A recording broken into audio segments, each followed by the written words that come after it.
Daniel slammed the front door so hard the picture frame shook on the wall. His voice followed next, sharp and cold.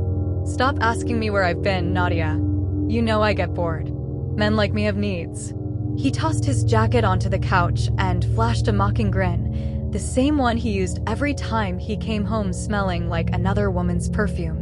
"And you," he added, pointing at her with a lazy smirk, "will always stay. That's why I don't worry." Those words hung in the air, heavy and sharp. They were the same words he had repeated 100 times, but tonight they hit differently. Nadia didn't cry. She didn't shake. She just stood still, watching him with quiet eyes that revealed nothing. Daniel noticed the silence and chuckled. "Good. Finally learning your place." Daniel always assumed her silence meant weakness. But this time, it wasn't weakness. It was calculation. For years, he had cheated without shame. He changed phone passwords weekly, but not before leaving evidence all over the house. Hotel receipts in his suit pockets, lipstick smudges on collars, messages on his unlocked tablet. He left clues everywhere because he believed Nadia would never dare use them. He believed she was too loyal, too timid, too afraid of being alone. But something inside Nadia had shifted months ago. It began the night she overheard him laughing loudly on the phone, telling one of his friends, "My wife knows I cheat. She just won't do anything about it. She's soft. Women like her need men like me to survive." She remembered standing in the hallway, fingers frozen around the laundry basket, heartbreaking. That was the night she stopped being heartbroken. Something colder replaced the pain. Something patient. She started watching him, not with love, but with clarity. The next morning, Daniel strutted into the kitchen like a king returning to his castle. Nadia placed his breakfast on the table the same way she always did. That was the first day she slipped her spare phone into her apron, ready to record everything. That was the first day she began learning the patterns of a man who thought he was unstoppable. Daniel never noticed. He was too busy searching for his next thrill. Quietly, Nadia gathered his receipts and photographed them. She copied his call logs when he left his phone charging. She saved screenshots of messages where he bragged to women about "my stupid wife back home." She found reservations he booked under fake names, and she documented every one of them. Sometimes she followed him, walking far behind, blending into crowded halls and hotel lobbies. She became a shadow in her own marriage. Danger lived in every step she took, because Daniel was unpredictable when angry. There were nights he returned home in a temper, throwing objects and screaming. Nadia had to act calm, steady, unbothered. She kept her recordings hidden in a small silver flash drive taped behind a loose panel in the closet. Every night she checked it to ensure it was still safe. One night, Daniel came home earlier than usual. Nadia was in the bedroom, gathering a few printed photos of him with other women. She heard the door slam, footsteps up the stairs too fast. She shoved the photos under her shirt, smoothed her hair, and opened the door just as Daniel grabbed the handle. "What are you hiding?" he demanded.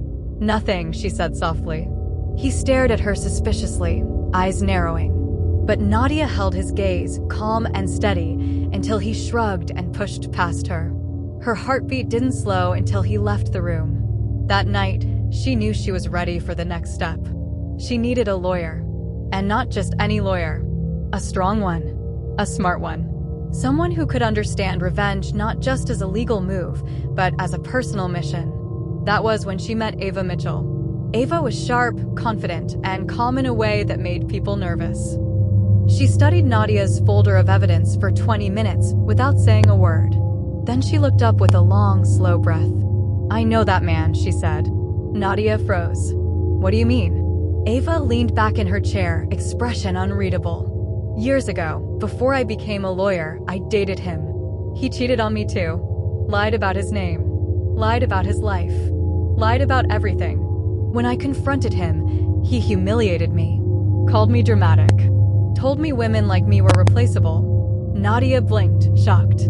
Of all the lawyers in the city, she had walked into the office of a woman Daniel once used and discarded. Ava closed the file gently. "If you want revenge, Nadia, I'll help you get it. And we'll do it legally, cleanly, and quietly." He'll never see you coming. From that day forward, Nadia had an ally. Ava designed the plan with precision. Move joint funds into protected accounts. Transfer assets into Nadia's inheritance trust. Buy properties in her own name quietly. Gather more evidence, enough to erase Daniel in court. Every step was legal. Every move was invisible. Nadia followed every instruction perfectly. She learned how to speak softly while sharpening a knife behind her back. She learned how to act fragile while building a fortress.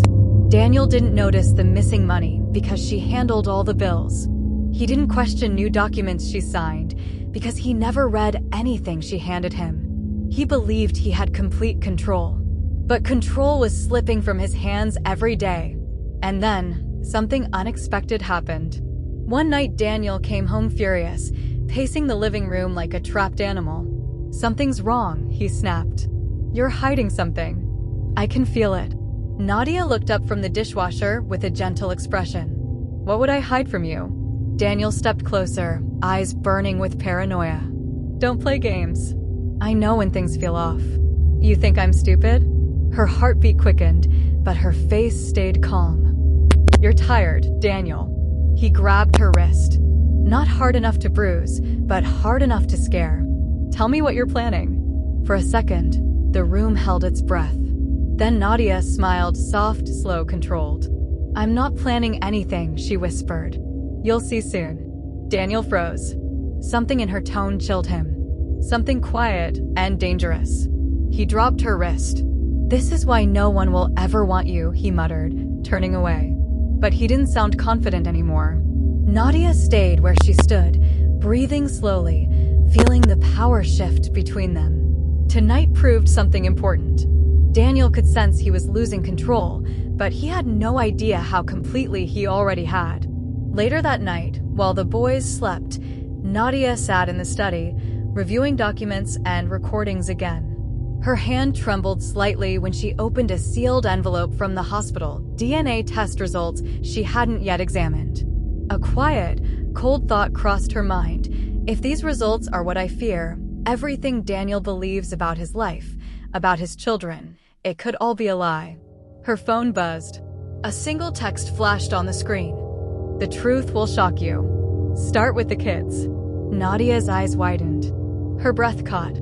And for the first time in months, a shiver of fear and anticipation ran through her because the final truth, the ultimate betrayal, was still waiting. What happens next will truly shock you. Get ready, because this story is packed with secrets and betrayals you won't see coming. We love hearing from you, so drop a comment below and tell us where you're watching from. And for more intense tales of justice and revenge, make sure you're subscribed and have notifications turned on.